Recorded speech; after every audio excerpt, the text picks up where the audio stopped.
What's going on, guys? Car Review Guys here. My name is AJ, and this week we have the 2023 Lexus RC 350 F Sport all-wheel drive. It has been an absolute treat this week. You guys know I always like Lexus, and this one has not disappointed, especially with the optional all-wheel drive.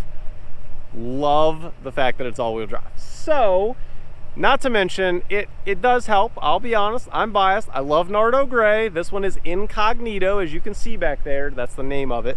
It's basically just Nardo Gray, in my humble opinion. It looks so good. All right, so if you are new to the channel, we are going to start with the exterior stats, figures, all of that. Then we are going to test getting into the vehicle and go over everything on the interior, and then we are going to take it on a drive. So without further ado, let's roll the cinematic and then get right on into it. Let's roll.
Hopefully you guys enjoyed the cinematic. Let's go over some of the stats and figures very quickly. So this RC 350 F Sport has 311 horsepower and 290 pound-feet of torque paired to a 6-speed automatic transmission.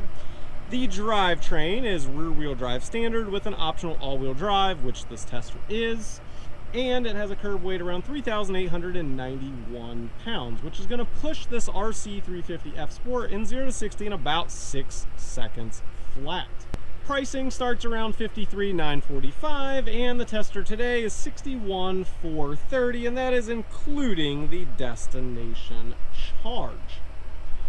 Let's touch on the vehicle dimensions very quickly. Now, the lighting is pretty brutal, and I do apologize for that. However, the overall length is around 15.5 feet, just a hair under, actually, around 15.5.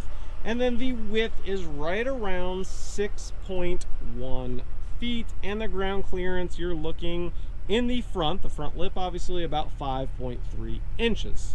The gas tank is located here on the driver's side, and you are going to be getting a 17.5 gallon tank. Your fuel economy, you are at 19 city, 26 highway, and a combined average of around 22 mpgs.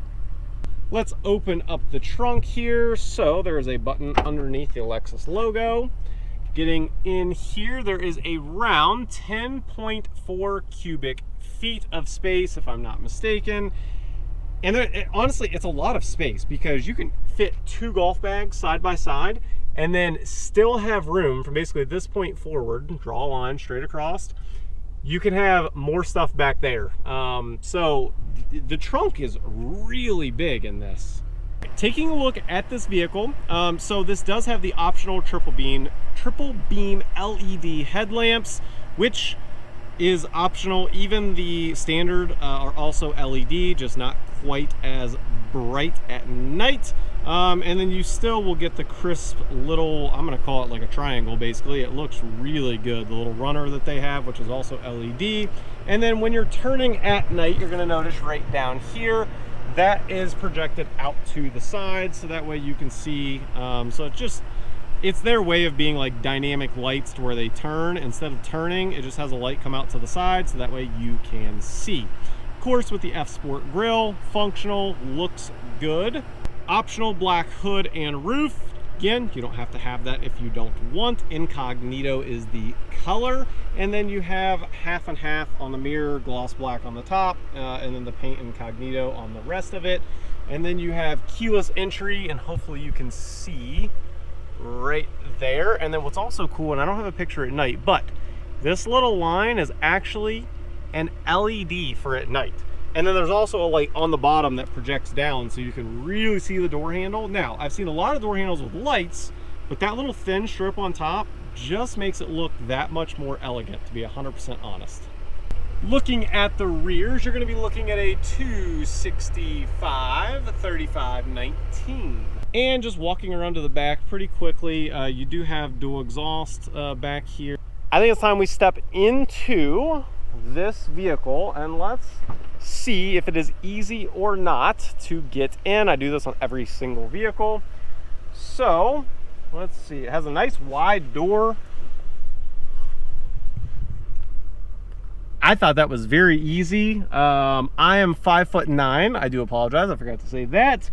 The pillar is a little bit low, so I guess you have to duck a little bit, but again, pretty normal. There's nothing crazy about it. So I would say the majority of people are not going to have an issue getting into this car. The only thing that I kind of notice is the bolsters are a little bit on the, I don't want to say extreme side because it's not extreme, but hopefully you can see. I mean, it does have pretty good bolsters. Let's go ahead and check out the door panel. You do have 3 settings for your memory seating. The window switches feel more premium. I love the little bezels. You guys know that. Of course, all of your mirror, lock, unlock, all of those sorts of things. Pretty standard little texture here, and then soft touch. Down here is, that's hard, and then up here is hard, but has a little bit of like a rubberized coating to it. Checking out the steering wheel, over on the left is all of your multimedia, and then over on the right is all of your cruise control items. As far as, I should say, just to be specific, lane centering and adaptive cruise control, and then technically your little toggle in the back down here, which has been around for ages, literally it seems like. I think my grandparents, like 2003 Corolla, had the same thing. Hey, if it's not broke, then don't try to fix it. That's all I can say, because it does work well, even though it does look quite dated.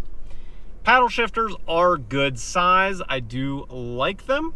Digital display all in the middle, which is good, and unfortunately there is no optional heads-up display, so I do wish it had that as an option. Not standard, but as an option. A nice screen over here. They've done a good job. You can of course use a touch screen, or you can come down here and use the again, kind of dated touchpad. You can kind of move around. You can see me moving around there, and you can navigate through there.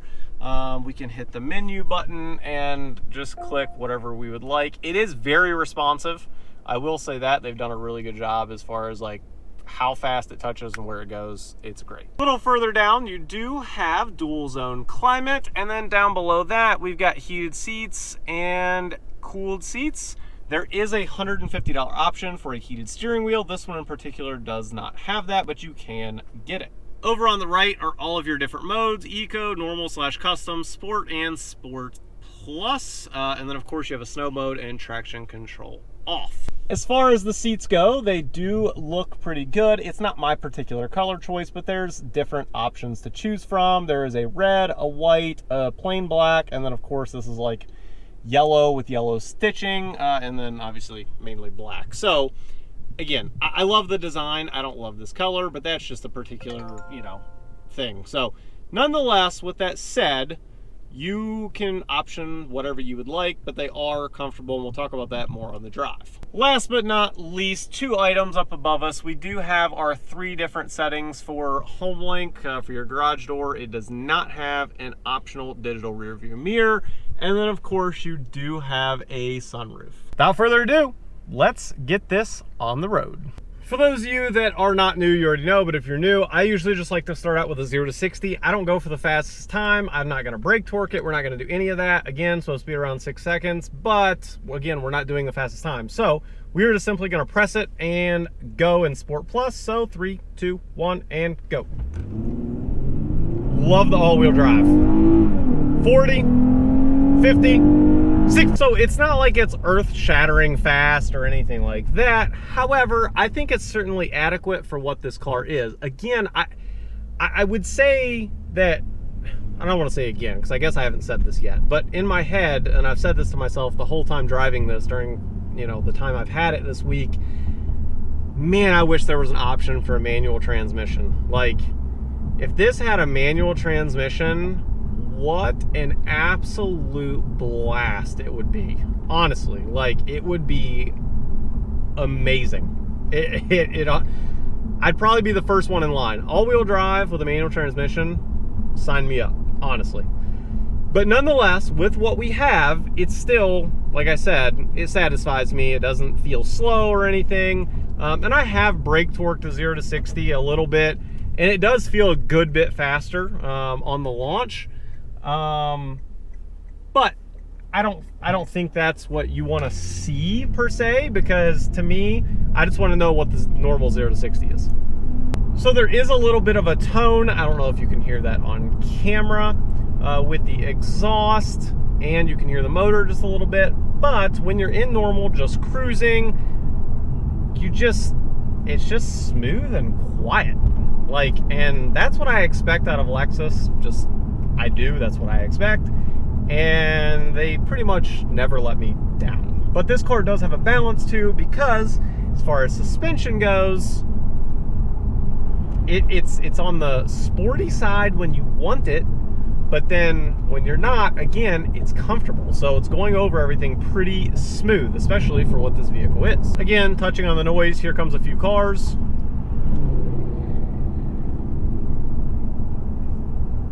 Pretty quiet, honestly. Now, the one more test that we usually do, there's a cattle guard right here. Let's see what this cattle guard does. Again, a little bit more on the firm side, so you probably saw me move a little bit more. And then as far as the sound goes, pretty quiet overall, especially for a sporty yet luxurious coupe. Now, it is a coupe, so let's check our blind spots. Over to the left, there is a little bit of one, but if you kind of use the right angle, you can see through the little triangle piece of glass back there, so it's really not that bad. Checking over to our right, there's a little bit of a blind spot back there, natural of just how coupes are. Now, keep in mind, I've owned many exotics, and including probably the worst visibility is my Chevrolet Camaro. It's terrible.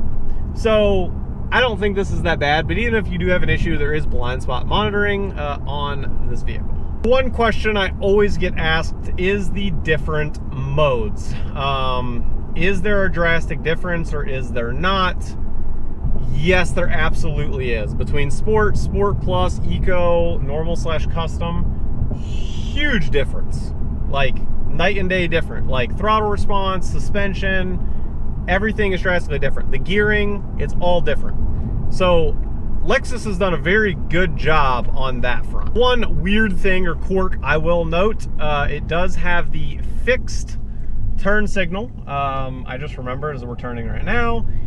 It basically, what it does is it stays in the same position. So if you need to cancel it, you have to go half a click the opposite direction and that'll turn it off. But it is weird to get used to at first, I won't lie. If you're looking for a vehicle that just looks really good, feels like a luxury interior, and is still affordable, it's not cheap, but it's certainly an affordable car, especially if you don't have kids. I mean, the back seat, kind of like a Camaro or a Mustang, it's really not all that practical, just being honest. But you can certainly store stuff back there or whatever. But if you're looking for something really mainly, or I guess if you have a small child, that would work. But if you're looking for something that's sporty, luxurious,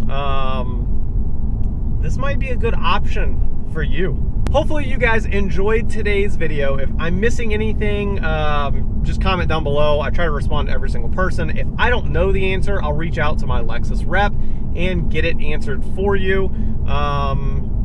Yeah, I think that's about it. I can't think of anything else on this vehicle. Please like, please subscribe. We're almost to 20,000 subscribers, which is still crazy to me. Thank you guys. And I'll, as always, catch you guys on the next one. Peace.